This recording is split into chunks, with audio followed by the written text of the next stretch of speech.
এরপর সরকার পরপর দুইবার ক্ষমতায় গিয়েছে, কিন্তু চাকরির বয়সসীমা আজও 35 হয়নি। কেন এত মিথ্যে প্রতিশ্রুতি আমাদের সাথে, কেন এত তামাশা আমাদের সাথে? আমি জানতে চাচ্ছি কেন এখনো চাকরির বয়সসীমা 30 থেকে বাড়িয়ে 35 করা হয়নি? 2011 সালে চাকরিতে অবসরের বয়সসীমা 57 থেকে বাড়িয়ে 59 করা হয়। তখন কেন সামঞ্জস্য বজায় রেখে চাকরিতে প্রবেশের বয়সসীমা 2 বছর বাড়ানো হলো না? তখন যদি চাকরিতে প্রবেশের বয়সসীমা 2 বছর বাড়ানো হতো, তাহলে আমরা আমাদের বয়স বৃদ্ধিতে বাধা হয়ে দাঁড়াতো না। আমরা বিভিন্ন জায়গায় বিভিন্ন খোঁড়া যুক্তি দেখিয়ে আমাদের আন্দোলনটাকে বানচাল করার চেষ্টা করছে, কিন্তু উপর মহলে সেসব নীতি নির্ধারকদের উদ্দেশ্য করে বলছি, আপনারা এইসব খোঁড়া যুক্তি দেখানো বন্ধ করুন। আপনাদের এইসব খোঁড়া যুক্তি দেখে আপনারা বাংলার ছাত্র সমাজকে দমিয়ে রাখতে পারবেন না। যতক্ষণ না 35 দাবি মেনে না নেওয়া হবে, আমরা এই রাজপথ ছেড়ে যাব না। আমরা 35 নিয়ে তবেই ঘরে ফিরবো। ব্যাংক পরীক্ষায় দুর্নীতি প্রমাণিত হচ্ছে, বিভিন্ন চাকরি পরীক্ষায় দুর্নীতি প্রমাণিত হচ্ছে, অথচ সেটা জানা সত্ত্বেও আপনারা কোনো ব্যবস্থা নিচ্ছেন না।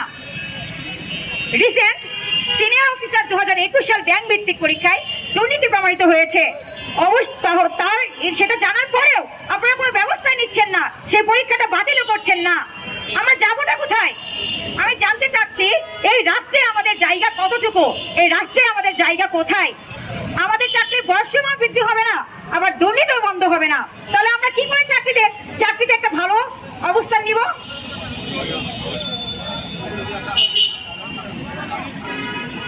কথায় কথায় উদ্যোক্তা হও, উদ্যোক্তা হও, উদ্যোক্তা হও, এই কথাগুলো বলা বন্ধ করুন। আমি উদ্যোক্তা হতে চাই না, কারণ আমার বাবা মা আমাকে পড়াশোনা করেনি উদ্যোক্তা হওয়ার জন্য। আমার বাবা মা আমাকে পড়াশোনা করিয়েছে আমি যাতে একটা ভালো পজিশন ক্যারি করি। আর আমার নিজের আত্মবিশ্বাস আছে, যদি চাকরির বয়সসীমা 30 থেকে বাড়িয়ে 35 করা হয়, আমি একটা ভালো পজিশন ক্যারি করতে পারবো। আর সেই কনফিডেন্স থেকে আমি আজকে এই জায়গায় এসেছি, চাকরির বয়সসীমা যেন 30 থেকে বাড়িয়ে 35 করা হয়, কারণ আমার কনফিডেন্স লেভেল সেইটুকুই আছে।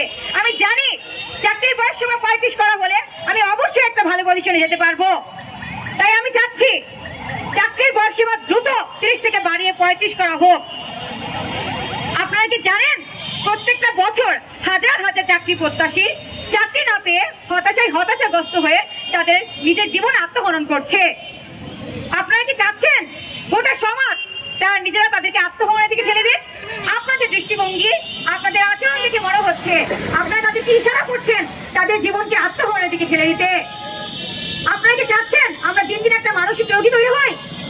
আমরা দিন দিন বয়স বৃদ্ধি হচ্ছে না, আমার দুর্নীতি বন্ধ হচ্ছে না, এসব দেখে আমরা এমন একটা পজিশনে চলে গেছি যে সেই ডিপ্রেশন থেকে ফেরার আর কোনো